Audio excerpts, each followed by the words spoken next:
Sup, you beautiful bastards? Hope you're having a fantastic Tuesday. Welcome back to the DeFranco Show, and let's just jump into it. And the first thing we're going to talk about today is this story around Sondos Alqattan. Sondos is a Kuwaiti social media influencer. She's massive on Instagram with over 2 million followers. She's known for her makeup tutorials. She's done large brand deals with large makeup companies. And so the reason she popped up in the news is she decided to take to social media to speak about some law changes that are happening in Kuwait. And to properly set this up right now, you should know that Filipino domestic workers are a hot button issue in Kuwait right now. The country is a popular destination for Filipino workers going abroad trying to make money to send back home. And in fact, in 2016, of the 2.24 million workers overseas from the Philippines, 56.9% worked in the Middle East. And to kind of oversimplify it, there they have this sponsorship system called kafala. It dictates the working conditions, so there are things like the person can't leave the country without permission from their employer, to which you might think, well, they could just leave anyway. What, they get fired? Employers would and could legally confiscate their passports. And so while this was already an existing issue, it became an even larger international issue in January when the news came out that a 29-year-old Filipino worker, her body was found in the freezer of her employer. There was also that story we covered back in 2017. A woman in Kuwait filmed and taunted a domestic worker who was clinging to a window. Didn't help her despite her pleading for help. She ended up falling. That then resulted in the president of the Philippines, Duterte, banning Filipino workers from traveling to Kuwait. It's a long story short, we end up seeing reform around Filipino workers in Kuwait, and here's what Alqattan had to say about it. عندك خادم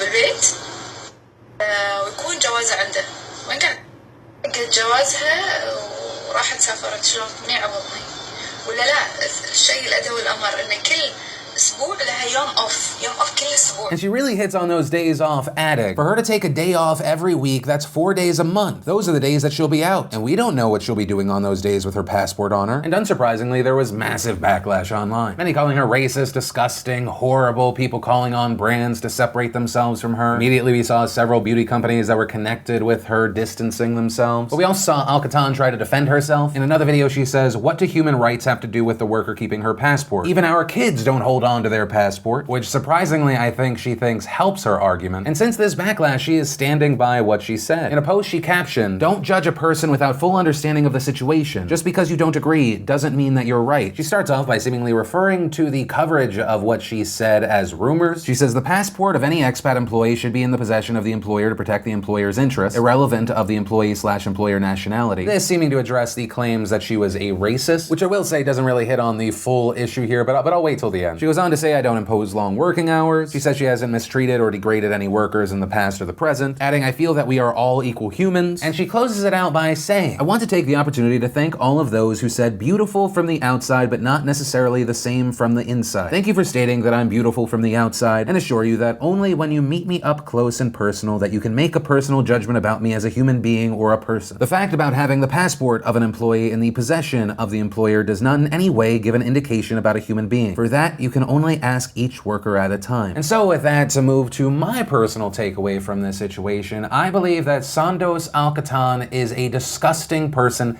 detached from humanity. She says, "I don't impose long working hours," but she is apparently beside herself at the notion that one day a week, one whole day a week, this person just gets to live and not serve her? That this servant has the audacity to want their own passport? She's gonna have her passport, she's gonna be out there in the world. We don't know if she's gonna run away. Which, by the way, when you talk about someone running away, if they are not a small child, that sounds like slavery. That sounds like you think you own that person and your property's getting away. And as far as the belief that you seem to have that you are still a beautiful person inside, that people can't judge unless they meet you, no, that's not the case. What you have on the inside, you put out into the world thanks to video and voice. When you open your mouth and you let those disgusting words fly out of it, you are opening a window into who you are on the inside. Also want to note that it's not about nationality, right? So it's not racist. To that I'll say I'll give you the benefit of the doubt, even though there are like 250,000 Filipino domestic workers in a country of just around 4 million people. The issue is about how you are treating another human being. And obviously, while I am being very critical here, I truly do hope that eventually she can realize the error of her ways here. It's very easy when confronted to just lean into your stupid and horrible, but hopefully that's not what we see more of here. But as far as you now, the person we've seen over the past few days, that person is our douchebag of the day. Congratulations, you're horrible. That's my personal opinion. But that said, the question I want to pass off to everyone that's watching, when it comes to a story like this, and I ask because I've gotten pushback here and there, when you see a story like this, are you a person that subscribes to the notion of, well, we can't fully criticize, it is a different culture, you know, this is their culture? Or are you of the mindset that I definitely lean into, which is, no, fuck your culture if your culture is shitting on other human beings, treating other people as lesser, restricting them, treating them poorly? And I'd love to know your thoughts on this one. But from that, I want to share some stuff I love today, and today in Awesome, brought to you by BetterHelp.com/DeFranco. And BetterHelp, if you don't know, is the fantastic place and service where you can get affordable private online counseling. Right from your computer, right from your phone, you get access to licensed, trained, experienced, accredited psychologists, marriage and family therapists, clinical social workers, and board licensed professional counselors. And all you gotta do is go to BetterHelp.com/DeFranco, you fill out a questionnaire, they match you with a counselor, and you can start counseling today. And as I've noted before, they are not just a sponsor, they are a service I personally love. My life is often a hectic mess, and so being able to get this thing that I think is incredibly important when it's convenient for me,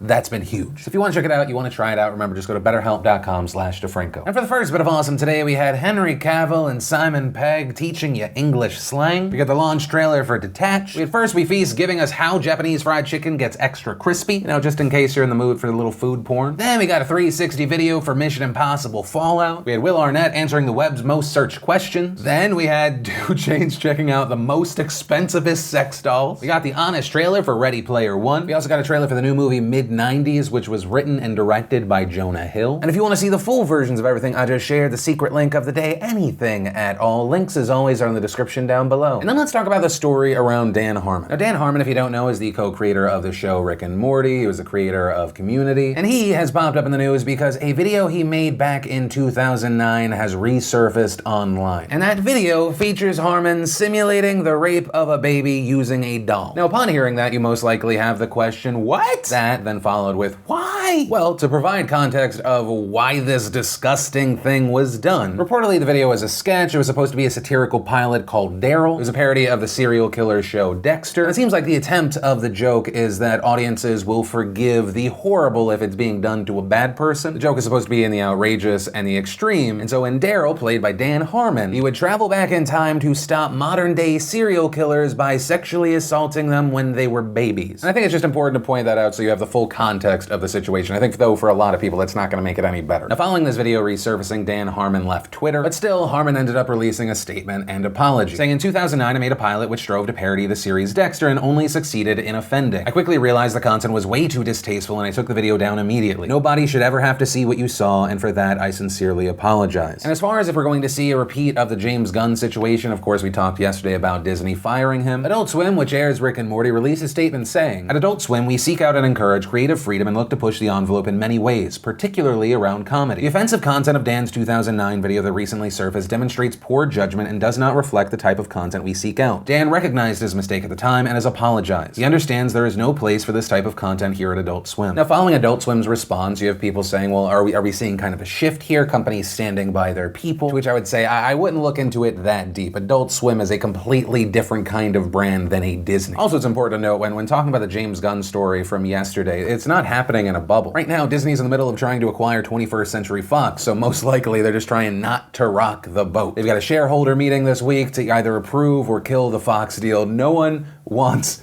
chaos. But that said, with this story, I do want to pass the question off to you. With Adult Swim, are you happy that they're sticking by Harmon, or no, do you think they're making a massive mistake here? And then, very quickly, let's talk about America's 37th favorite Olympian dude bro extraordinaire, Ryan Lochte, in the news. And the reason people are talking about Lochte today does not have to do with what he did or did not do in a bathroom in another country. It does not have to do with him trying to make Gia a catchphrase. Instead, it has to do with the recent announcement from the United States Anti-Doping Agency that Ryan Lochte will be suspended for 14 months. And they handed down this suspension for what they call his use of a prohibited method. And that wording is important because in their investigation, they didn't find evidence, or at least they could not prove that he was doping. But they did find that he violated policy on intravenous infusion. The anti-doping agency has a policy that athletes are to receive no more than 100 milliliters of permitted substances through an IV. And unfortunately for Ryan Lochte, it appears someone exposed him on Instagram. And even more unfortunately for Ryan Lochte, it turned out it was him. He ratted on himself on accident when he posted this photo with the caption, "Athletic recovery with some hashtag IV drip, hashtag vitamin." Now he ended up deleting that photo, but of course people took screenshots. The internet is forever,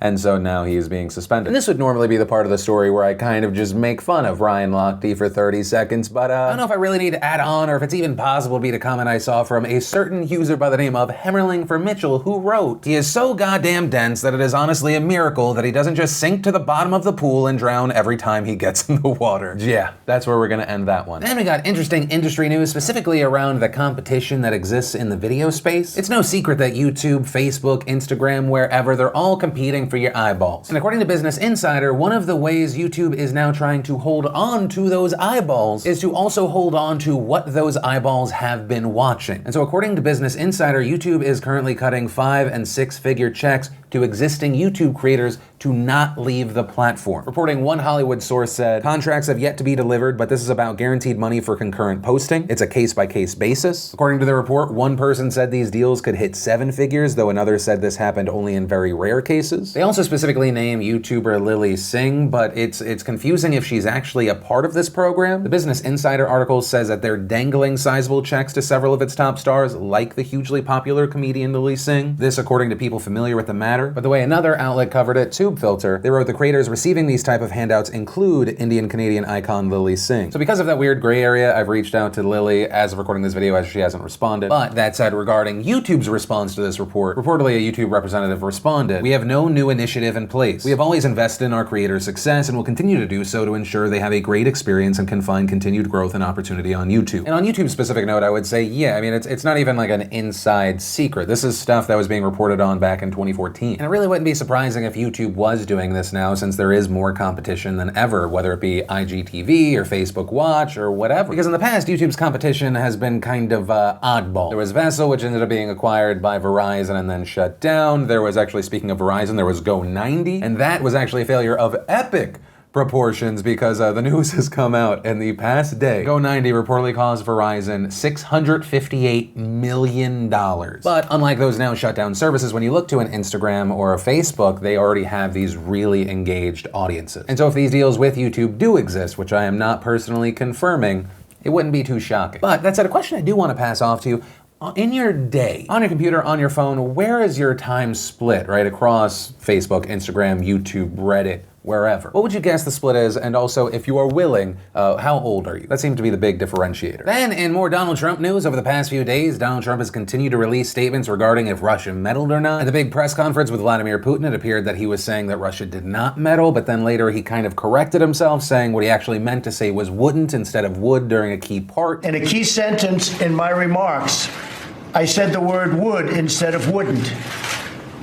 The sentence should have been, I don't see any reason why I wouldn't, or why it wouldn't be Russia. Although, as many have pointed out, that doesn't seem to make sense in the full scope of everything that he said for those 2-3 minutes. Then online, pointing to other moments in the past where he said that Russia did meddle, but then also adding that they're just one of many. Then more recently, on July 22nd, he tweeted, "So President Obama knew about Russia before the election. Why didn't he do something about it? Why didn't he tell our campaign? Because it's all a big hoax, that's why, and he thought crooked Hillary was going to win." Which some have defended Trump, saying no, he's referring to collusion, not meddling, but that's not what that tweet appears to be addressing. And then today on Twitter, he put out a news statement saying, "I'm very concerned that Russia will be fighting very hard to have an impact on the upcoming election." And at this point, I feel like a good number of people were like, finally. And then the tweet continued, "Based on the fact that no president has been tougher on Russia than me, they will be pushing very hard for the Democrats. They definitely don't want Trump." And my personal takeaway from that is, I think we're looking at one of two options. One, the president is trolling. Or two, the president has finally realized, because there is so much evidence that there was meddling, that the best play is to use that to call into question upcoming elections if they do not go his way. And that should actually be a very concerning thing to you, because the last time we heard Trump kind of call into question the election process, it was before he was elected president. It was when he was a candidate. But now it appears that you might have the president of the United States setting up the groundwork to delegitimize however the midterms go, based off of this notion of they don't want Trump, which makes absolutely no sense. Even during the press conference with Vladimir Putin says he did prefer Trump. Yes, Donald Trump has repeatedly said said that relations with Russia are the worst they have ever been, but then he takes aim at the media as the cause of this. And watching Trump do this has been really interesting. I mean, for most any other politician, having had every opinion on every topic and kind of flip-flopping back and forth, jumping from narrative to narrative in just a matter of hours, sometimes days, it would be catastrophic. But for the most part, Donald Trump, as far as the people that always support him, they will run with the whatever the narrative is for the now. Even just yesterday, you were tweeting that you and Putin got along very well. And so I passed off the question in general to everyone of what do you think we're seeing here, but also specifically because I know a variety of people watch us, to people that support Donald Trump. What do you think about this newest narrative? Then in international news, we look to Greece, where right now there are 2 fires raging. Reportedly at this moment, 74 people have died with over 180 injured. Of those injured, reportedly 164 are adults, 23 are children. And right now, reports are saying this is the worst fire season in Greece since 2007, when at least 60 people died. And as of right now, the cause of the fires is not known, and they're not under control yet. And as far as the fires not being under control, that's really not that surprising, since gale force winds have been feeding the fires. And people became so desperate, they started just fleeing into the sea. And so far, around 700 people have been rescued by the Coast Guard and passing boats. As far as the material destruction, cars, homes, there are unconfirmed estimates varying from dozens to hundreds. One of the key points officials kept hitting on here is just how unpredictable this has been. The mayor of the town of Rafina said, "We were unlucky. The wind changed and it came at us with such force that it raised the coastal area in minutes." We've also seen the Prime Minister of Greece declare a state of emergency, also asking for assistance from other countries. And on that note, we've seen European countries reaching out to offer support, resources to help fight the fire. Additionally, Macedonia has even offered the equivalent of €100,000 to help firefighting efforts. We've also seen the United States sending in an unmanned drone, which Greek authorities said they're using to monitor and track suspicious activity. And I mention that note because there are some officials in Greece that believe the fire may have been started by arsonists looking to loot abandoned houses. And ultimately, that is where we are right now, and we're gonna have to wait to see what happens next. And that's where I'm going to end today's show. But of course, remember, this is the PDS. It is not just a show, it is a conversation. So whether it be the last story, the first one, anything in between, let me know what you're thinking in those comments down below. And remember, if you like this video, you like what I try and do on this channel, hit that like button. If you're new here, hit that subscribe button. Also, ring that bell to turn on notifications. And also make sure you don't have the occasional bell, you have it on the all bell, so you get alerts for when we do the live pre-show in front of these shows, as well as these daily weekday videos. Or don't. You're an adult, you know what you want. That said, of course, as always, my name's DeFranco. You've just been filled in. I love yo faces, and I'll see you tomorrow.